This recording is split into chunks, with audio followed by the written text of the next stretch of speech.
Hey guys, Undead Airsoft here. Today I've got my WE SCAR. I've got a hollow point sight on here, a suppressor, a red dot, and a flashlight.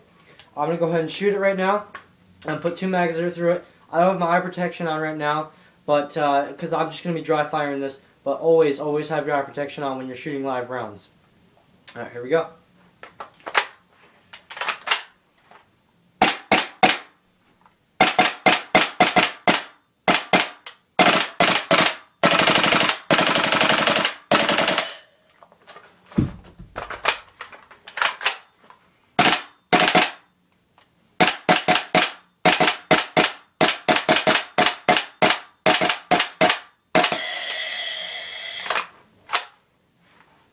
WE SCAR.